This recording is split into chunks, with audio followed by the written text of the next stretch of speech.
Hi, everybody. So today we're going to start with an in-class little exercise, which I think you're going to enjoy. What we'd like you to do is meet 7 new people. So we're going to give you a little time to get to know each other. So 7 people, write down on a piece of paper who you've met, at least 7, and then we'll ask you to hand that in with your name and student number at the top.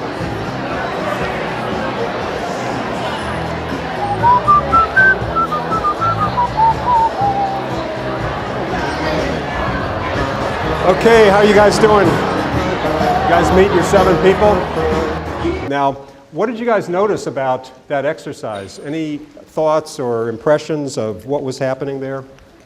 So remember the first day when I demonstrated turning down the lights and how that reduces a sense of crowding?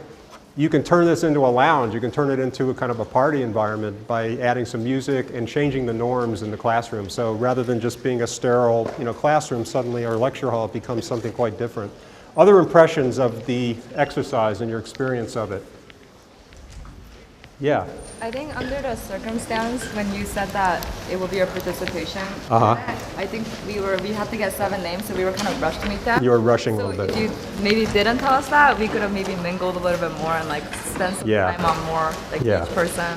Well, we couldn't party for the whole class session, so. But you'll have more opportunities to do that kind of thing. Don't worry, I promise you. When you're told to meet people and go into a social mode, people get friendly, they get kind of relaxed. So that's kind of an important point of environmental psychology, the norms in any setting that you're participating in and the physical characteristics, whether it's the lighting or the music, make a huge difference in terms of how people interact with each other. And today we're going to be talking about some research that bears directly on kind of what you just did. So in general, we're going to talk today about deterministic theories of environment and behavior, and that means an idea that any particular part of the environment, like living next to somebody in your apartment complex, determines your friendship, that you're going to meet them and become friends. And there are some deterministic views of environment behavior that environments have invariant direct effects on people, and they're not really moderated very much by the context in which they're experienced. So that's a deterministic theory. The ecological paradigm is an alternative to that because it begins to put environment and behavior in a broad context where you have different layers from your micro settings on out to the global environment and how all of those influences affect your interpersonal relationships, whether you feel stressed in an environment. So the ecological paradigm tends to be less deterministic and more situation specific or culturally specific. So in general, when we say we're talking about theory, what we mean is a proposed explanation for any given phenomenon, whether you're studying how people interact in a classroom or you're studying whether noise has negative effects on children going to school under a flight path. So we're trying to explain why it is that a child's blood pressure might go up when they're exposed to high intensity noise going to school under a flight path. And it turns out that noise has a fairly deterministic effect on blood pressure and heart rate across all cultures and different settings. If you expose people to very high intensity noise, their physiological arousal tends to go up, their blood pressure and their heart rate tends to go up. A paradigm is a more general kind of perspective that includes a lot of sub-theories and a lot of general assumptions about a particular way of viewing the world. And this idea of paradigm was coined by Thomas Kuhn, who wrote a very important book, The Structure of Scientific Revolutions, because he was interested in how does science progress? Is it just an accumulation of facts, or is there a kind of adherence among scientists to a particular worldview, and suddenly something comes along that provides a better explanation and they shift worldview? So Newtonian physics argued that mass is always conserved, and there's such a thing as absolute time. Einsteinian physics came along and said, no, mass can be converted to energy under certain circumstances. And time is relative, it's not absolute. So that was a paradigm shift. So when we talk about theories and paradigms, theories are broader than a particular theory. So determinism would be a kind of perspective, a broad paradigmatic or paradigm perspective that whether we're talking about a physical environment or a social environment, they exert direct and invariant influences on our behavior, development, health. And as Winston Churchill said, we shape our buildings and afterwards our buildings shape us. So we're going to talk about an example of a deterministic theory, and it relates very much to the exercise we started out with today. And that's the idea that spatial proximity among neighbors promotes friendship formation. And this is discussed in the 8th chapter of Michelson, which is in your readings file. But if you want to learn a little bit more beyond what I'm talking about in lecture, you can read it. And this is an example of an environmentally deterministic theory. So what the researchers did in this particular study at MIT is they looked at graduate students living in these two housing complexes at MIT, and this was right after World War II when the people were coming back from the war and they were starting to go back to school. And this was one of the complexes, which were basically single-rise apartments named Westgate. And then this is another design at MIT, Westgate West, where it was a two-story kind of thing. So these were the environments where they did their research. And what they found is that there was a very significant prediction of who became friends with whom, just in terms of the straight line linear distance between front doors of those apartments. So people that tended to live closer together became friends. And they developed similar political attitudes. And they bought kind of the same kind of refrigerators and appliances. There was a conformity based on that friendship formation. So you bump into people as a function of living close to them, and then you're likely to become friends with them. In this particular situation here, what they found is not just that people 7 and 8 would be more likely to be friends than some other people in the building, but rather the people that lived near the stairwells where there was a lot of traffic, people coming down the stairs, stopping under the stairs to get their mail, if the mailboxes were in the stairwell, those people had much greater likelihood to form friendships with others in the building. So the findings of this study were referred to as physical distance affecting friendship formation. Here, what proved to be a stronger influence was functional distance. That is, where activities, how activities of individuals are organized in that environment. So physical distance, the spatial separation between front doors of neighbors; functional distance, the patterning of people's movement.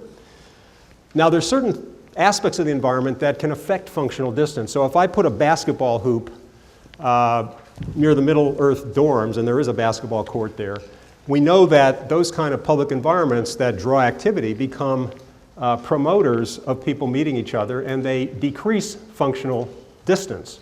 So this gets back to what we were talking about during the first class when we said that we were going to compare sociopetal and sociofugal environments, sociopetal being those that are designed in ways to bring people together. Sociofugal are designed to minimize interpersonal contact, such as library carols, church pews. So these are examples of sociofugal environments that increase functional distance. They keep people apart, either because the norms in the setting, like in a library, sort of demand that you don't converse with people loudly, you don't mingle very much. Whereas in these informal spaces, or with mailboxes or basketball hoops, they tend to reduce functional distance. They bring people together that way. So you can also think of other examples, lounges and dormitories and the like. So everybody clear on that distinction between sociopetal and sociofugal? Okay. Now we know that the relationship between proximity and friendship formation is not deterministic and invariant, because you can take that physical fact of proximity and assume it's going to increase the likelihood of friendship formation. But when these researchers went beyond MIT and they studied this phenomenon in the suburbs of Boston, where not everybody living next to each other were fellow students, and there was a diversity of ethnic groups and racial groups living in the same neighborhood, there, this relationship between proximity and friendship formation didn't hold. It was weaker. So when you have greater dissimilarity of people living in that environment, the influence of proximity is less. And of course, when you have people that have higher income, so that they're more mobile, they go on vacations more often, they move around the city, they're not just locked into their own neighborhood, or they're connected to the internet, as we are today, we're less dependent now on proximity and spatial closeness for our friendship formation. So now we're virtually friends with many, many people that are living quite remotely from us. And perceived similarity, when you've got folks that perceive that they're different, even if they're living close to each other, they often tend not to try to meet and get to know each other. So you saw in this classroom that for many of you, there was a kind of inclination to stay put. It was convenient to kind of stay in your chairs, look around who's seated near you, and get to know them, at least write down their names. You'll get to know them better as the weeks go on. But a few of you did kind of circulate and roam, but generally the inclination is toward, when you're in a place-based setting like this, we're not talking about virtual friendships and meeting people online, but when you're in a place, there is a kind of inertia to use physical proximity as a reference point in terms of who you meet and who you interact with. So I think the exercise sort of bore out some of the things that they saw in that particular study at MIT. And these are some of the factors that reduce the deterministic effect of spatial proximity on friendship formation.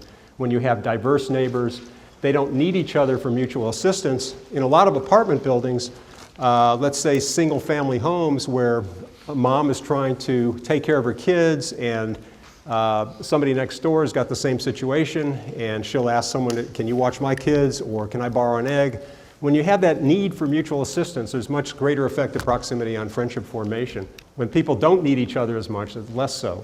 Affluence and mobility tend to reduce that deterministic relationship, and of course access to virtual contacts with other folks. Now here, I'm going to shift from talking about spatial behavior to another realm that we're interested in this course. How many of you are public health majors in the class? Okay, so I'm going to talk here about different paradigms for understanding health from the biomedical model, which looks primarily at how physiological and genetic biological processes influence people's well-being. Then you have a biopsychosocial model that's developed more in the realm of folks in PSB. We have a number of health psychologists in PSB that study the interplay between biological, psychological, and social factors in health.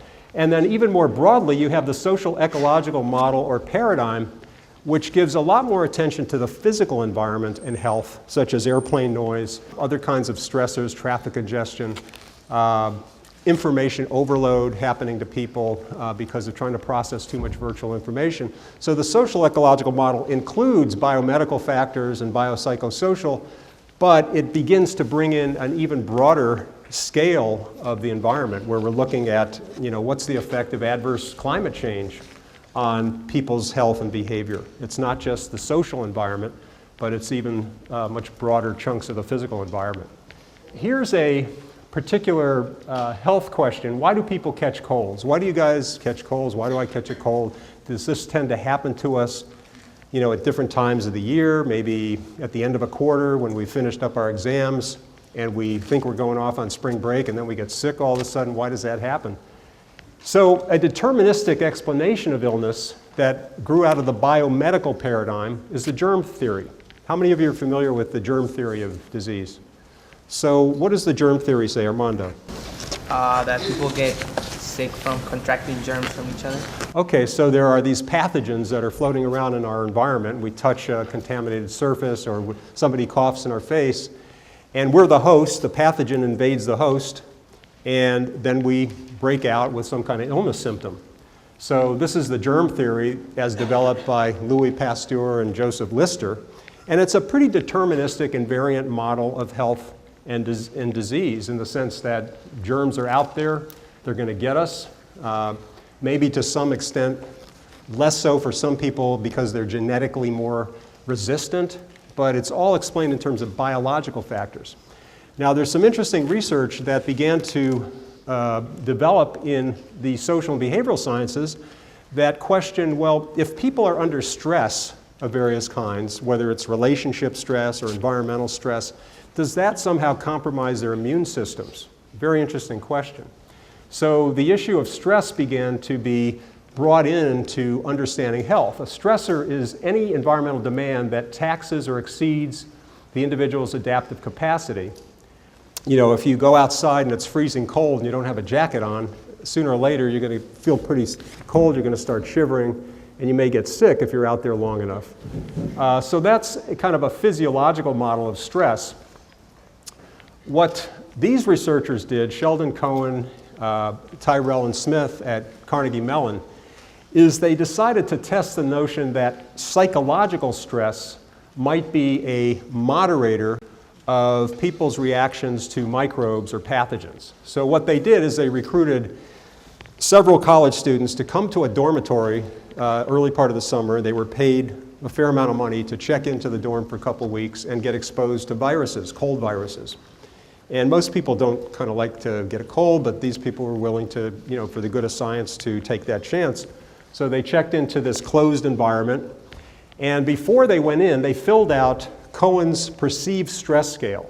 And the perceived stress scale asked people to what extent they're under excessive demands for the preceding 4 to 6 weeks and how they're managing, coping with everything they have to do. So there are 10 or 14 different items that assess areas of stress in their life.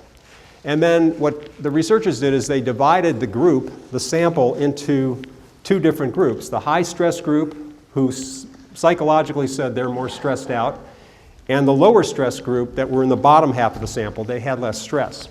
And what they found is that when the low stress group was exposed to the rhinovirus, they didn't get sick necessarily, or they got milder symptoms than those in the stress group. So the evidence here was that psychological stress was having a kind of moderating effect on the germ theory. The germs were not invariantly infecting the individuals in that study, but rather they tended to pick on those that came in with more stress in their lives before they got to the experiment. So what Cohen did is he kind of expanded his theory of health and illness beyond the biomedical model to include the biopsychosocial model, in the sense that he assessed psychological and social stressors in a scale. And psychological stress is a little different than physiological stress, where it's any demand exceeding the body's capacity to cope. And psychological adds the notion of perceived environmental demands. So some of you may go into a midterm exam feeling pretty stressed about it because you don't feel like you're ready, you're nervous about it. Others feel like you've studied, you've gone to lectures, you're really prepared. So it's that perception of environmental demands, and the demands themselves are not invariant to everybody. There are individual differences depending on their perception. And then you can also perceive whether you have the coping assets or capacity to deal with those demands. And if you're confident, if you're feeling like you're able to deal with any eventuality, then you're going to have a low level of psychological stress. So the way stress is defined in biology and in psychology is quite different. So when we began the class, I mentioned that much of what we study in environmental psychology is interdisciplinary. It's involving the combination of different kinds of disciplinary information, or what we would call facts. So a discipline is a field of research focusing on particular substantive areas, biological, psychological, social, physical, environmental phenomena, or facts that come out of the research on those phenomena. And particular levels of analysis are emphasized. So in molecular biology, you may have a kind of genetic cellular level of analysis. In social psychology, you'll have more of an interpersonal level of analysis. And then you can go even more macro if you're looking at sociology or criminology. So a discipline has these substantive emphases, these analytic levels, and their own particular concepts and methods. So the concept of the germ theory was a particular exemplar associated with biology and medicine. Cross-disciplinary research is simply a process where you're combining 2 or more disciplinary perspectives or professional perspectives to achieve a greater understanding of a particular phenomenon. So that's what we're doing a lot in the examples we'll be talking about in this class, whether it's borrowing from architecture, geography, psychology, sociology, criminology, bringing those together. And what Cohen did in his study of psychological stress and colds is that he creatively combined these different kinds of facts, biological, psychological, social. He didn't have a lot on the physical environment in that particular study, but he was mixing across these different levels of analysis and facts. So that's what we mean by interdisciplinary or cross-disciplinary research. Okay, so I've talked a little bit about theoretical foundations and paradigm kind of foundations of our field. And this week is really laying out some general principles of environment behavior Next Thursday, we're going to talk about stress theory. And then by the time we get into the following week, we start to unpack that diagram I showed you last time in terms of those 4 different areas of research in the field, starting with environmental cognition and personality, moving into environmental assessments research, attitudes, then going up to studies of stress.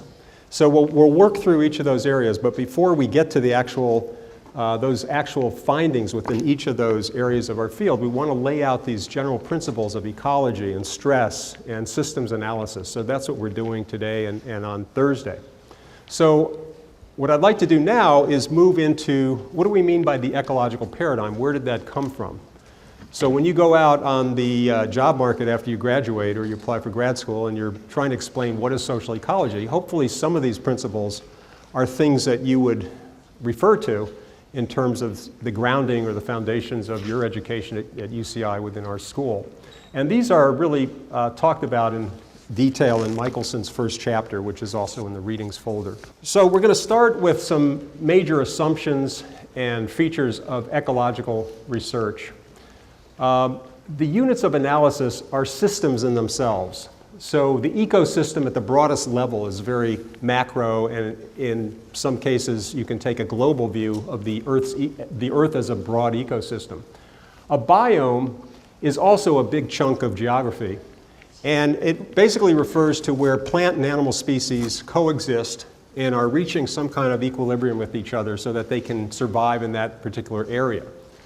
A habitat within a biome is a particular niche, an ecological niche where a given species of plant or animal lives. So a habitat refers to a particular residential address within the biome of a particular species.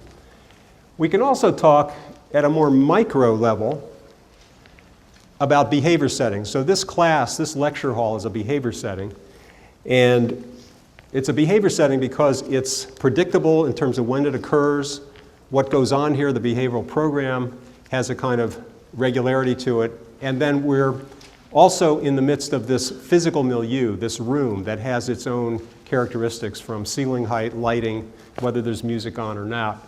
So behavior settings are also a system. All of you are kind of interacting with each other and with the environment here kind of in an ongoing way as a system. So all units of ecological analysis have that systems quality.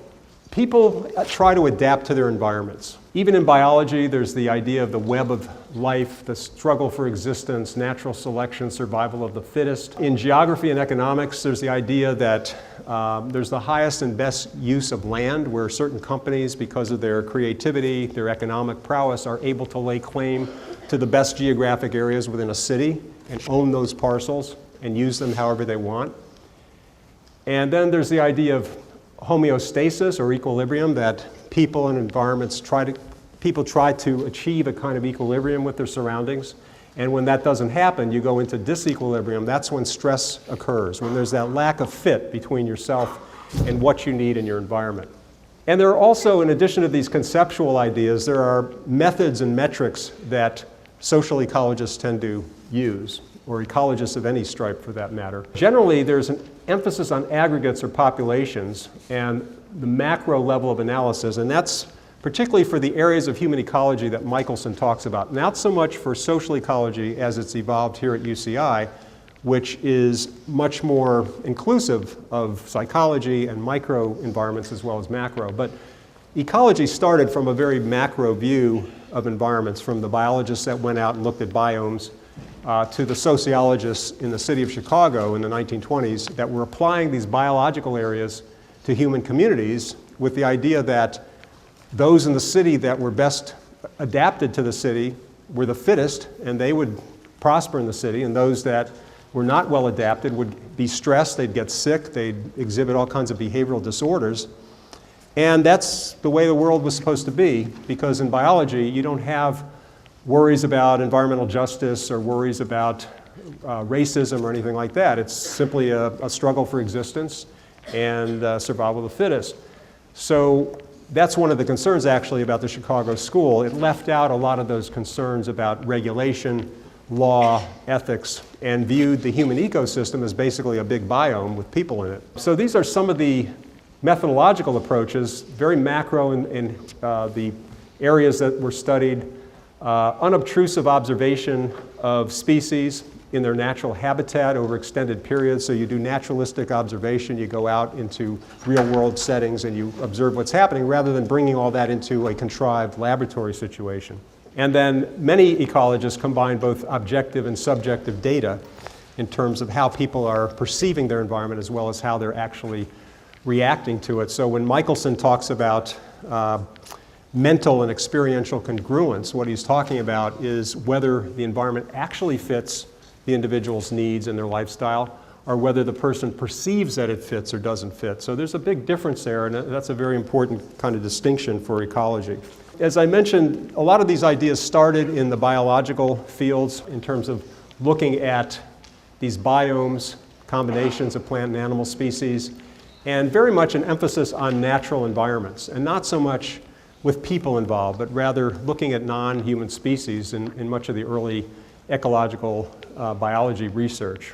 And we know that people create a lot of impacts on their natural environments. And some of these examples are from China, where the Yangtze River has been dammed for a variety of reasons. One, to create hydroelectric power, another to control flooding, another to provide more regular and predictable shipping lanes. But at the same time, that damming of the Yangtze River has led to certain kind of negative unintended consequence. Anybody familiar with what some of those have been? The river dolphin is extinct. Okay, so certain species are becoming extinct because of the damming of the river. Mudslides have occurred which have impacted settlements near the river. More than 1 million people have had to be relocated into basically new high-rise towns higher up, because as the riverbank becomes dammed, people have to move upwards. So there have been a number of consequences to how this intervention for a lot of positive purposes, to generate energy and to control flooding, has led to certain negative consequences. And this is a coal barge on the Yangtze River. There's a lot of emphasis on coal energy. And we have our own concerns here in the US with pollution and non-green consumption of power. So this is not to point the finger at any other country. We've got a lot to fix here in the US as well, but the global warming leading to the melting of the glaciers. So human ecology starts to look more and more at the human impact on these natural systems, these natural environments. And I mentioned the first time I showed this slide that there has been a progression in terms of different areas of ecology, from bioecology to human ecology, the Chicago School and some of the other schools that Michelson talks about, to social ecology, which is really the broadest in terms of including social, psychological, institutional, cultural influences on people-environment relations. Bioecology was pretty much all about biological adaptation processes. The human ecology schools, the Chicago School in particular, was very much about economic theory and why it was that some cities grew in dominance, whereas other cities dwindled and became more subordinate. So Chicago, during the time that the human ecologists were studying Chicago, it was growing by leaps and bounds. People were migrating in, but there were a lot of other towns in the Midwest and in the South that were losing population because people were flowing to Chicago for the industrial jobs. So the human ecology Chicago School were very much focused on economics. And this is some of the data that they began to look at. They had this concentric zone model of the city of Chicago. And what they found is that as you go out from the loop, which is where the elevated train forms a loop in the downtown Chicago, and you go out toward the suburbs, you get lower and lower rates of crime, behavioral disorder, and health problems. So that was kind of a major starting point for human ecology as it was studied by the Chicago School folks. And just to sort of expand on the variety of ecological approaches, from biological to human ecology, which was driven largely by sociologists and criminologists, to social ecology as it began to be defined as something broader by Milla Allahan in 1938, and some of these subsequent books that expanded on the idea of social ecology. We also have the field of ecological psychology that we're going to talk about this week, behavior setting theory. And finally, the program in and later the School of Social Ecology at UCI, which evolved as kind of a development that integrated those earlier trends. Now, Michelson, in his first chapter, we're just going to talk about human ecology here. We're not talking about social ecology. And Michelson identified 4 different varieties of human ecology, with the Chicago school being the first one, very economically dominated. The neo-orthodox school, which argued that the Chicago school wasn't biological enough, it was too economic, but it had left out Darwinian notions of natural selection and survival of the fittest. So the neo-orthodox ecologists tried to put even more emphasis on biological concepts. Social area analysis was an area of human ecology where sociologists began to correlate for census tracts, areas of a city, the relationships between demographic factors like socioeconomic status, education, and health problems and behavioral problems. So this school put a lot more emphasis on those demographic social drivers or correlates of disease and health problems. And then the sociocultural school is a very interesting variant of human ecology, which argued that these other schools had ignored symbolic place meanings, that people get psychologically attached to places, and often they'll defend a historic neighborhood even though it's against their economic interests. Even though developers are offering to bring in jobs and high rises and build up their neighborhood, people will resist that because they feel that that's going to change the quality and the nature of their neighborhood. So the 2 schools that I'm going to focus on most today and in the course are really the Chicago school, which was the beginning, and then this sociocultural school, because it ties in a lot with some of the things we're talking about in this course. This is the concentric zone model that the Chicago school ecologists came up with. They called this zone close to the city center the zone in transition, and then the zone of working men's homes and the residential zone, and then the commuter zone where more of the affluent suburbs were. And this concentric zone model sort of drove everything they did, how they organized their research and what they looked for. So when they were interested in knowing, what's the effects of living in the center of the city on your likelihood of getting sick or having a behavioral disorder, they took this kind of zonal approach. And some examples of that are here. They're analyses of schizophrenia rates, mental illness in Chicago between 1922 and 1931 per 100,000 adult population. And you could see the darker the areas here near the center of the city, the greater the prevalence of schizophrenia. So that was one example of what they analyzed. Another example was delinquency rates in Chicago during these years, where again they found this decreasing rate of delinquency as you went outside the loop, the center of the city, and this zone around it. And one of the reasons that they felt that these negative effects were happening is because many of the migrants into Chicago at the time were coming in from rural areas where they had very little capacity, coping capacity, to deal with the stressors of urban life. So they were used to an agrarian lifestyle, and they're coming into a city where they're being expected to take industrial jobs, work on assembly lines, and get used to a whole urban infrastructure that they weren't used to. And so those folks were more vulnerable than others in the city that had managed to work their way out to the suburbs and had pulled themselves up, some years after they migrated. But when you first come into a city as an immigrant, you're much more vulnerable. So they reasoned that those individuals coming into the city that had limited economic resources wound up living in dilapidated apartments that weren't very good quality. They were under a lot of stress from relocation, having to get used to a new type of economy. So that's why they explained you had more of that disorder in the center of the city, because that was a magnet for people coming in that needed low rents. They needed to be close to the center of the city, but they were the least able to kind of make their way into more affluent parts of Chicago. So these assumptions here are really central to what the Chicago school was arguing. First, that behavior is defined as normal when it's consistent with the norms associated with a person's roles in society. So if you're used to being a farmer, or you're used to being in a small town where everybody knows each other, and then you come into a big city and you try to talk to people like you were in a small city, they're going to think you're odd or weird because you haven't adapted to the sort of impersonality of the big city. So people are under stress because they're sort of having a hard time sort of adjusting to that new environment. The stress is reflected in failure to be able to reach equilibrium. And when cities change their economic base, such as Chicago becoming rapidly industrialized, what that does is it brings in a huge amount of migration, and because people are coming in, there's crowding, they're not so well suited and coping with that transition very well, they're more vulnerable to stress. So the highest rates of health and behavioral disorders are found in that zone in transition near the center of the city. And the rates increase as you go out further away from the city. So those were the major assumptions of the Chicago School human ecology paradigm.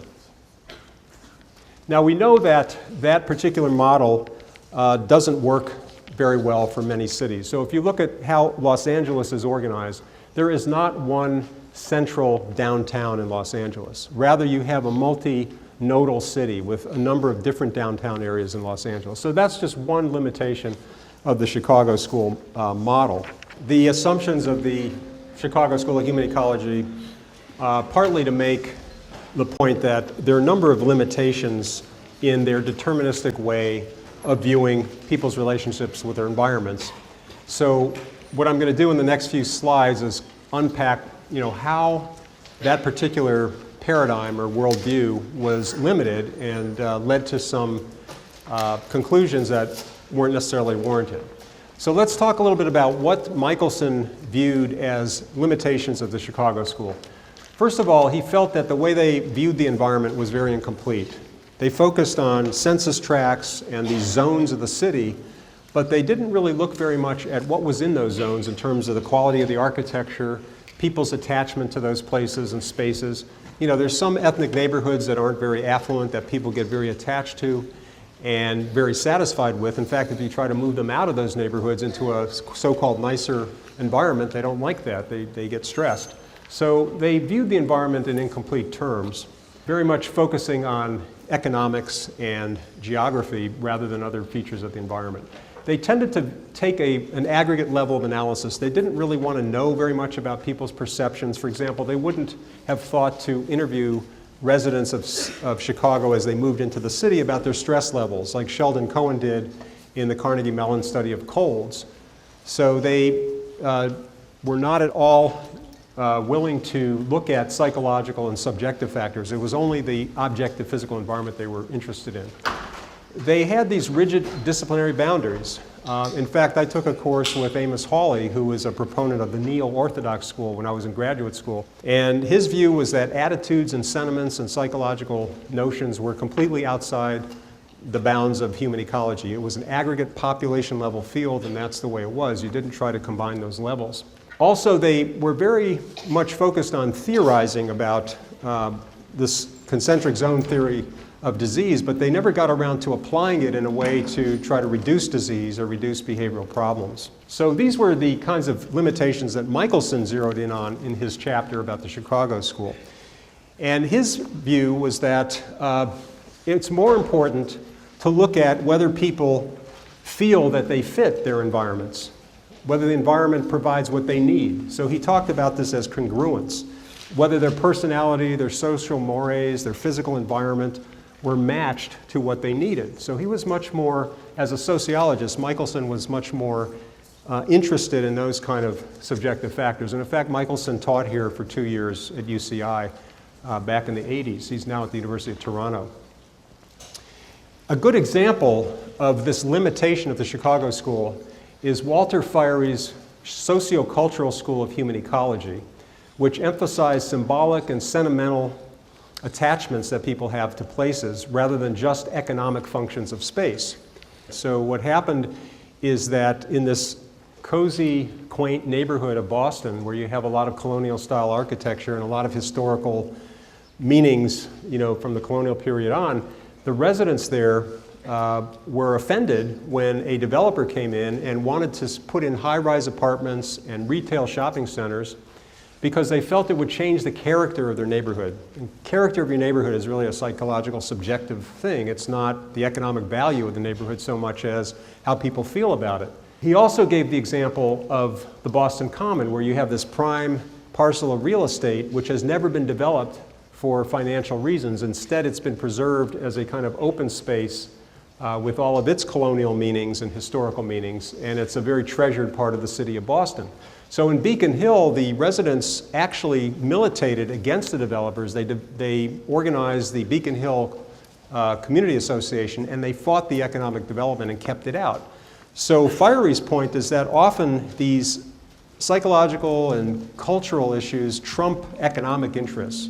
They can be even more influential than people's financial interests, which was something that the Chicago School would not have envisioned, because according to them, economics drove what happened in a city. And the north end of Boston, which is an Italian enclave, is also a kind of environment where you'd look at it and you'd say, well, that's not a very fancy place. The streets are narrow. People live above their shops, so you have a lot of mixed-use land use there. And yet, if you tried to move those ethnic residents out of the north end of Boston into the suburbs of Boston, they would hate it. You give them a whole acre, a single unattached dwelling, they wouldn't like that. They much prefer this kind of close proximity of interaction, because their culture and their personalities are more tuned to that sort of close personal space and mixing activities as part of their lifestyle.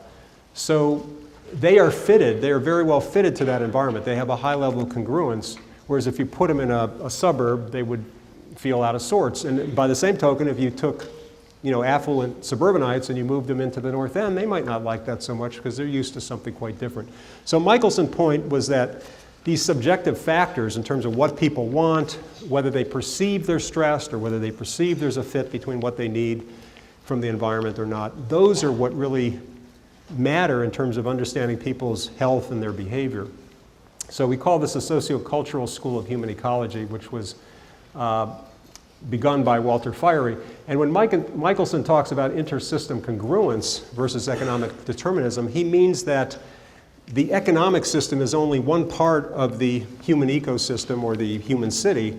There's the cultural system, there's the behavioral system, there's the psychological system or personality that people carry with them. And all of those have to be kind of fitted together or in harmony, otherwise you get stress and disorder. And this is what Beacon Hill might have looked like if the developers had come in and they had been permitted to build up Beacon Hill the way they wanted to. You would have had this sort of atmosphere of high-rises, which you have in the west end of Boston. That's what developed right adjacent to Beacon Hill, but it was kept out of Beacon Hill. So the residents were able to forestall that and keep the kind of historical colonial character of their neighborhood without the intrusion of those new economic developments, which would have brought a lot of jobs, it would have brought a lot of income into the neighborhood, but it would have damaged those meanings that people had about the neighborhood. So just to summarize, and this builds on what Michelson viewed as limitations of the Chicago School, they really overemphasized economic and biological determinants of well-being and behavior and tended to ignore psychological and cultural influences as well as law and ethical concerns. And they neglected symbolic place meanings, like how attached people feel to their places and how important those attachments are to them. And those are sometimes more powerful than economic or financial interests. And the Chicago School also failed to address what were termed externalized costs of economic production. And that means when you have a factory that lays claim to a particular area and it's spewing smoke, and the people living near that factory, as was often the case in the central part of Chicago, people living near the factory are getting sick, nobody's accounting for those public health costs.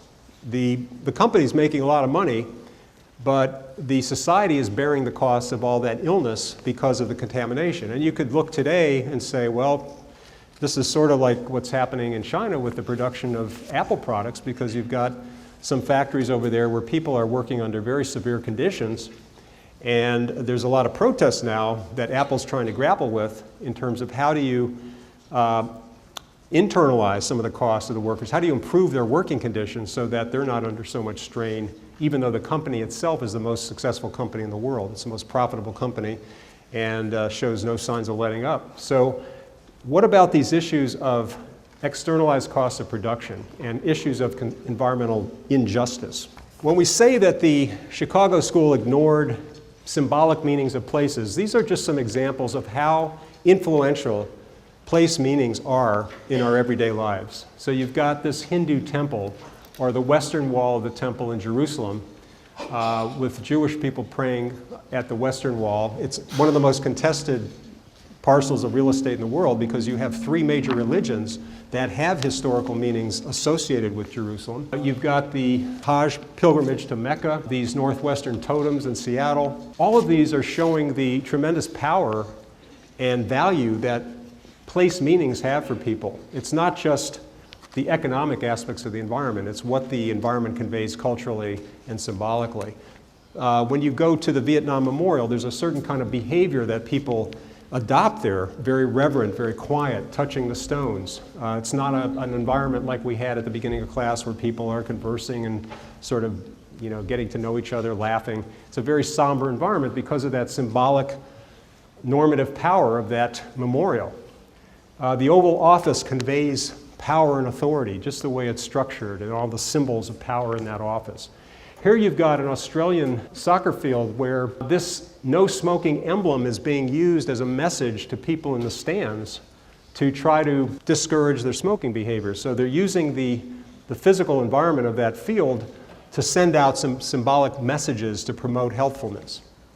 We talked about this trash can that because it's imageable and it's decorated seems to serve as a magnet for trash. It attracts a lot more trash deposits than trash cans that haven't been decorated in similar locations. Walls that have bars on them, windows with bars, that is not just a physical feature to keep people out, it's a symbolic cue that people are concerned about danger of crime, victimization, and sometimes those symbols can make the neighborhood even more dangerous because people tend to go around more worried, they don't talk to each other, they don't form friendships. The decorated dorm room where each of you in your rooms, you're putting things up on the wall to try to send some messages about what your interests are, who you are as a person living in that space. The decorated conference room where you have these symbols of who works there and what their achievements have been. And even this cubicle, and we often view these cubicle work environments as very sterile and difficult to work in, but the employees do everything they can to try to personalize those, to try to make them symbolically meaningful by bringing in their own pictures, their own balloons, their birthday celebrations, what have you. So all of these are examples of how the physical environment is layered with psychological, cultural meanings, and those meanings sometimes have even more impact on us than the financial aspects or the material observable aspects. Now, what is this notion of an externalized cost of production? And we already said a little bit about what that means, but this is a more sort of formal definition. It's when the costs of production are not paid directly by the producer of a product. So in that sense, they're shifted away from the producer and externalized or borne by members of society as a whole, such as when people are getting sick living next to a contaminated factory. So these are the folks that bear the brunt of the public health costs caused by the byproducts of production, contaminated air, water, and soil. And there's actually been a fair amount of research in the last 20 years on environmental injustice and trying to internalize and account for these costs of production. So here's a southern town where the apartments are right next to a facility here that's spewing out this toxic smoke. And the cost of that smoke on these residents is externalized. In most cases, they aren't being tabulated and factored into the company's costs. They should be shifted back to the company because the company is causing these problems. So that's what's meant by externalized cost of production. The Chicago School gave no attention to those issues in terms of the human ecology. Environmental justice refers to the fair treatment and meaningful involvement of all people, regardless of race, color, national origin, or income, with respect to the development, implementation, and enforcement of environmental laws, regulations, and policies. This book by Bullard and Johnson was one of the first. This is actually an article in 2000, but his book, Dumping in Dixie, which looked at the African American neighborhoods and white neighborhoods in Atlanta and compared them in terms of how much contamination was being exposed, was being foisted on the residents in those two different neighborhoods. And he found that in the minority neighborhoods, there was much greater exposure and experience of environmental stressors and toxins. So this is his first book, Dumping in Dixie. race, class, and environmental quality. These are some of the states in which Bullard has done much of his research. He's based at Clark Atlanta University in Atlanta, Georgia. And these are some of the other books that he's written about environmental justice, transportation racism, and highway robbery, and how these developments of highways impact minority members of the city much more dramatically and negatively than people who are better off. Now, environmental racism is a particular type of environmental injustice because it's focused on the issue of race. Any environmental policy, practice, or directive that differentially affects or disadvantages, whether intended or unintended, individuals, groups, or communities based on race or color. Environmental racism is a form of environmental injustice. So you can have environmental injustice around gender if women were required to live in facilities that are not as healthful, or you could have it based on religion or ethnicity, not just race. But in this case, we're talking about environmental injustice based on race.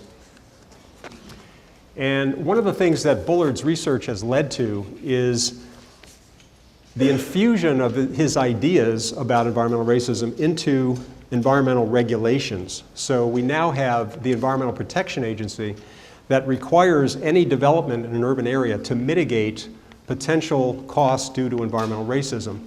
So something that he started with many years ago, and which to many people sounded like an exaggeration or hyperbole to talk about environmental racism, it's now been accepted in the culture and into our regulations, where the social justice movement has been combined with the environmental protection movement, and we have much more reflection of these ideas about environmental justice in our regulations now for environmental protection.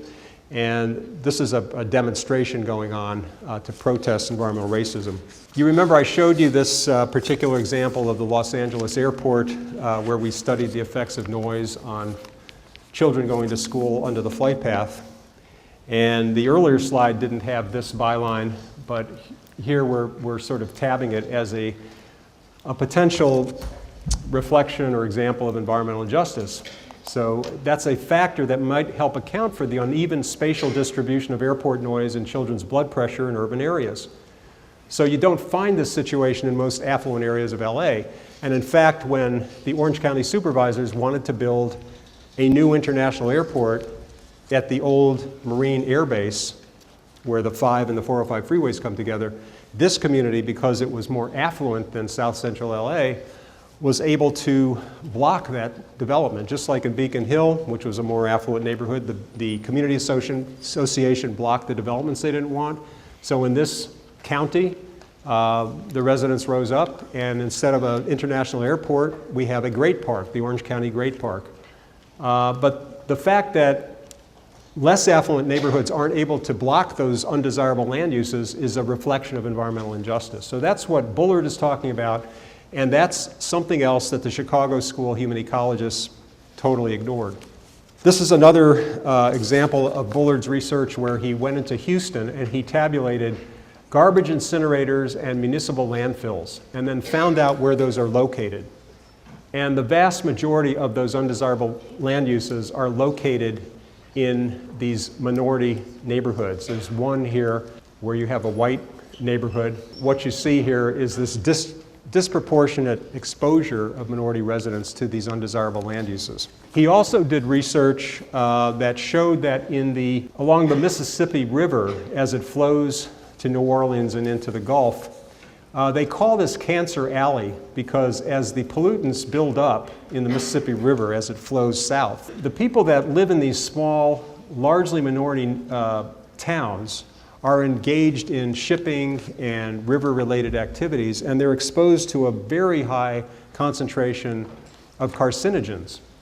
And so the people living close to the river and working in those occupations have a much higher rates of cancer and other health problems because of their having to live in areas where they can get jobs, and yet they're contaminated. So Bullard refers to this as another important aspect of environmental injustice. And finally, just to return to an issue that we started with when we talked about disciplines and how you combine disciplinary facts to get broader multidisciplinary theories, what Bullard's research did is it showed, we knew that exposure to physical carcinogens like air and water pollution, can elevate cancer rates. We know that from public health. But what his research did is he put this in broader social context. He added a social fact along with the physical, environmental, and biomedical fact, so that knowing about environmental racism, whether it exists in a community or society or not, can help explain and target, locate where these processes are happening, and much more efficiently and reliably. So by adding environmental racism, you get a broader understanding of that whole phenomenon. So in that sense, it was a kind of interdisciplinary expansion of public health research by including this concept of environmental racism.